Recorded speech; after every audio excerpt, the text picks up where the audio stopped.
जितने भी छात्र आज की डेट में एग्जाम देने गए थे अर्थात आईटीआई सेकेंड ईयर के जितने भी छात्र एग्जाम देने गए थे सभी लोग यहाँ पर अपना आंसर की मिला लीजिएगा। और जितने भी छात्र व्हाट्सएप के माध्यम से जुड़ चुके हैं जिन्होंने ये क्वेश्चन दिया था वो भी सभी लोग भी मिला लीजिएगा।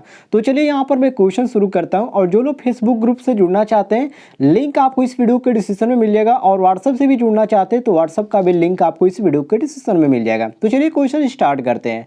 ये क्वेश्चन आपको क्रम वाइज नहीं मिलेगा क्योंकि जैसे छात्र ने भेजा वैसे मैं यहाँ पर क्वेश्चन बनाऊँ और हर एक क्वेश्चन आपका नियमित से मैच करा है। चलिए क्वेश्चन स्टार्ट करते हैं। क्वेश्चन है इसमें कि प्रकाश की तीव्रता को मापने के लिए किस अवरोधक का उपयोग किया जाता है। तो इसमें प्रयोग किया जाता है एलडीआर का, जो कि ऑप्शन में आपका दिया गया ऑप्शन नंबर डी। ये हमारा क्वेश्चन के अनुसार option number D correct answer हो जाता है।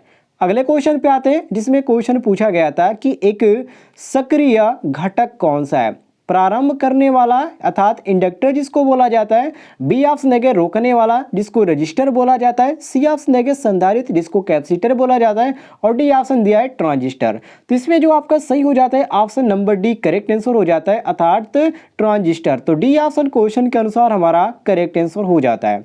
अगले क्वेश्चन पे आते हैं जिसमें क्वेश्चन पूछा गया था कि पावर कंट्रोल सर्किट में डायक का उद्देश्य क्या है। DIAC मतलब डायक, और इस डायक का उद्देश्य क्या होता है। इसका उद्देश्य होता है दोस्तों जो ट्रिगर होता है उसको करने के लिए। तो यहाँ पर जो आपका ऑप्शन में बी दिया गया है ये आपका बी ऑप्शन क्वेश्चन के अनुसार करेक्ट आंसर हो जाता है। पावर कंट्रोल सर्किट में जो यहाँ पर डायक का उद्देश्य होता है वो ट्रिगर को कंट्रोल करने के लिए किया जाता है। तो यहाँ पर हम बी ऑप्शन करेक्ट आंसर मारेंगे। अगले क्वेश्चन पे आते हैं जिसमें क्वेश्चन पूछा गया था आज की डेट में कि जर्मेनियम की तुलना में सिलिकॉन द्वारा अधिकांश अर्धचालक उपकरण क्यों बनाए जाते हैं। रीजन क्या है इसका बनाने का। इसका रीजन होता है उच्च बाधा वोल्टेज, जो कि ऑप्शन में यहाँ पर हमारा ए ऑप्शन दिया गया है। तो ये हमारा क्वेश्चन के अनुसार ए ऑप्शन करेक्ट आंसर हो जाता है। ए ऑप्शन हम करेक्ट मारेंगे। आइए अगले क्वेश्चन पे आते हैं जिसमें क्वेश्चन पूछा गया था कि बहु या बिंदु संपर्क विकसित डिफ्यूजन और मिश्र धातु जंक्शनों के तरीकों का उपयोग करके किस उपकरण का निर्माण किया जाता है। इसमें जो निर्माण किया जाता है उसको हम बोलते हैं ट्रांजिस्टर, जो कि ऑप्शन में आपका डी ऑप्शन दिया गया है। ये क्वेश्चन के अनुसार हमारा डी ऑप्शन करेक्ट आंसर हो जाता है। आइए अगले क्वेश्चन पे आते हैं जिसमें क्वेश्चन यहाँ पर पूछा गया है कि किस उपकरण में बहुत अधिक इनपुट प्रतिबाधा, कम शोर निर्गत, अच्छा रैखिकता और कम अंतर इलेक्ट्रोड क्षमता है। जिससे कि इसमें आपको बहुत सारे यहाँ पर ट्रांजिस्टर का नाम देखने को मिल जाता है, लेकिन इसमें जो आपका ट्रांजिस्टर होता है फील्ड इफेक्ट ट्रांजिस्टर, उसके यहाँ पर अंतर इलेक्ट्रोड क्षमता होती है, जो कि ऑप्शन में यहाँ पर हमारा सी ऑप्शन दिए गए। ये आपका सी ऑप्शन करेक्ट आंसर हो जाता है। ये आपका क्या होता है इनपुट प्रतिबाधा, कम शोर और निर्गत अच्छा एक रैखिकता होता है और इसका अंतर जो होता है उसी को हम फील्ड इलेक्ट्रोड ट्रांजिस्टर के नाम से जानते हैं। ये हमारा क्वेश्चन के अनुसार सी ऑप्शन करेक्ट आंसर हो जाता है। आइए अगले क्वेश्चन पे आते हैं जिसमें क्वेश्चन पूछा गया था कि जो आपका JFETs होता है उसकी तुलना में मोस्ट जो फेट होता है उसके धारा निर्गत में क्या अंतर होता है। इसमें आपको अंतर बताना था। तो इसमें जो होता है जंक्शन के जो बजाय इंसुलेट परत होते हैं इनके यह अंतर होता है, जो कि ऑप्शन में आपका ए ऑप्शन दिए गए। तो ए ऑप्शन क्वेश्चन के अनुसार हमारा करेक्ट आंसर हो जाता है। आइए अगले क्वेश्चन पे आते हैं जिसमें क्वेश्चन पूछा गया है कि रिक्तीकरण क्षेत्र कैसे व्यवहार करता है। यहाँ पर आपको बहुत सारे ऑप्शन देखने को मिल जाते हैं, लेकिन ये जो व्यवहार करता है कुछ अलग के रूप में व्यवहार करता है, जो कि ऑप्शन में आपका बी ऑप्शन दिया गया है। ये क्वेश्चन के अनुसार बी ऑप्शन करेक्ट आंसर हो जाता है। अगले क्वेश्चन पे आते हैं जिसमें यहाँ पर क्वेश्चन पूछा गया है कि तारों को गुच्छा करने के लिए कौन से केबल बांधों का उपयोग किया जाता है। रेशम बंद या PVC बंद या नायलॉन बंद या सूती बंद। तो यहाँ पर क्वेश्चन के अनुसार सी ऑप्शन करेक्ट हो जाता है, जिसको नायलॉन हम टी के नाम से जानते हैं। तो ये आपका क्वेश्चन के अनुसार सी ऑप्शन करेक्ट आंसर हो जाता है। अगले क्वेश्चन पे आते हैं जिसमें क्वेश्चन पूछा गया था कि पैनल बोर्ड असेंबली में किस उपकरण से बचा जाता है। मोस्ट इंपोर्टेंट क्वेश्चन है। इसमें जो बचा जाता है दोस्तों उसको हम किस नाम से जानते हैं, सेंसर, जो कि ऑप्शन में यहाँ पर ए ऑप्शन दिया गया है। तो ये क्वेश्चन के अनुसार हमारा ए ऑप्शन करेक्ट आंसर हो जाता है। नेक्स्ट क्वेश्चन पे आते हैं जिसमें क्वेश्चन पूछा गया है कि पैनल बोर्ड में कौन सा डिवाइस ओवरलोड और शॉर्ट सर्किट से बचाता है। आइसोलेटिंग स्विच या समय देरी रिले या थर्मल अतिभार रिले या मिनिएचर सर्किट ब्रेकर। तो यहाँ पर क्वेश्चन 78 का आपका डी ऑप्शन करेक्ट हो जाता है, जिसको मिनिएचर सर्किट ब्रेकर के नाम से जानते हैं। और ये जो आपकी डिवाइस ऐसी होती है जो कि खराब हो जाए तो जल्दी बनती नहीं है, मतलब कि बनेगी नहीं, क्योंकि ये ओपन नहीं होती है। मतलब कि जो भी आपने मिनिएचर सर्किट ब्रेकर देखा होगा, इसमें यदि फॉल्ट हो जाता है तो वो आपका बिल्कुल नष्ट हो जाता है, वो बनाने लायक नहीं रहती है। तो इस चीज को भी आप नोट कर लीजिएगा। तो यहाँ पर क्वेश्चन के अनुसार डी ऑप्शन करेक्ट आंसर हो जाता है। नेक्स्ट क्वेश्चन पे आते हैं, जिसमें क्वेश्चन यहाँ पर पूछा गया है कि एक कंट्रोल पैनल वायरिंग में पीवीसी चैनल का उपयोग क्या है। जो पीवीसी चैनल होता है उसका उपयोग क्या होता है। अब बहुत सारे लोग पूछेंगे कि पीवीसी का मतलब क्या होता है, तो इसका पूरा नाम होता है पॉलीविनाइल क्लोराइड। इसको आप नोट कर लीजिएगा। तो यहाँ पर क्वेश्चन के अनुसार हमारा सी ऑप्शन करेक्ट आंसर हो जाता है, जो कि इसका जो कार्य होता है वो बिजली के तारों की सुरक्षा के लिए आपका सस्ता होता है। तो ये आपका सी ऑप्शन करेक्ट आंसर हो जाता है। यहाँ पर पूछा है कि उपयोग, तो इसका उपयोग इसी कारण होता है। सी ऑप्शन हम करेक्ट मारेंगे।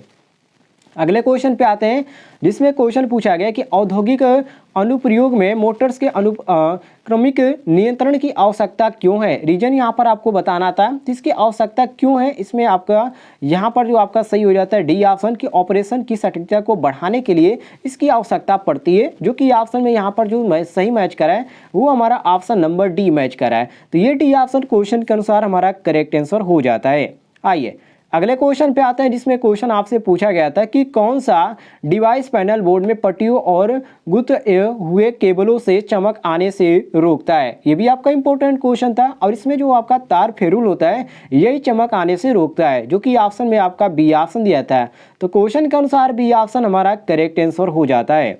आइए अगले क्वेश्चन पे आते हैं, जिसमें क्वेश्चन पूछा गया था कि ऑपरेशन के मोड के अनुसार किस डिवाइस या ड्राइव को वर्गीकृत किया जाता है। तो इसमें जो वर्गीकृत किया जाता है वो आपका जो होता है, जिसको नियंत्रण और ड्यूटी ड्राइव के नाम से जानते हैं, इसी को हम किसको क्या करता है, इसी को आपको वर्गीकृत किया जाता है। तो यहाँ पर क्वेश्चन के अनुसार हमारा डी ऑप्शन करेक्ट आंसर हो जाता है। अगले क्वेश्चन पे आते हैं, जिसमें क्वेश्चन यहाँ पर पूछा गया कि एडी करंट ड्राइव के लिए किस नियंत्रण प्रणाली का उपयोग किया जाता है। तो इसमें जो आपका स्लिप कंट्रोलर होता है उसका उपयोग किया जाता है, जो कि ऑप्शन में यहाँ पर ए ऑप्शन दिया गया है। तो क्वेश्चन के अनुसार ए ऑप्शन करेक्ट आंसर हो जाता है। अगले क्वेश्चन पे आते हैं, जिसमें क्वेश्चन पूछा गया है कि हाई स्पीड ऑपरेशन के लिए एसी ड्राइव बेहतर क्यों है। यहाँ पर रीजन आपको बताना था कि ये बेहतर क्यों है। तो इसका रीजन ये है दोस्तों, क्योंकि ये जो होता है कोई भी इसमें कोई ब्रश और कम्यूटेटर या कम्यूटेशन जो होता है ये नहीं होता है, इसलिए ये आपका बहुत ही उपयोगी होता है। तो यहाँ पर क्वेश्चन के अनुसार हम डी ऑप्शन करेक्ट आंसर मारेंगे। नेक्स्ट क्वेश्चन पे आते हैं, जिसमें क्वेश्चन पूछा गया था कि ड्राइव में पहले कोएलेमेंट में सिग्नल क्वाइड लोड का संचालन किसके द्वारा किया जाता है। तो ये किसके द्वारा किया जाता है, तो ये किया जाता है आपका अपकेंद्री पंप के द्वारा, जो कि अपकेंद्री जो पंप दिया गया है ऑप्शन में आपका डी ऑप्शन दिया गया है। तो डी ऑप्शन करेक्ट आंसर मारेंगे। और जितने भी लोग परीक्षा देने गए थे सभी लोग कमेंट में बताइएगा यदि आपका अलग क्वेश्चन आया होगा, क्योंकि ये जो आपके क्वेश्चन हो रहे शिफ्ट वाइज हो रहे हैं और अलग अलग क्वेश्चन है। अभी कुछ छात्र बता रहे हैं, जो मैं आपको शाम तक आपको क्वेश्चन बता दूंगा, और भी क्वेश्चन बहुत सारे बने हैं।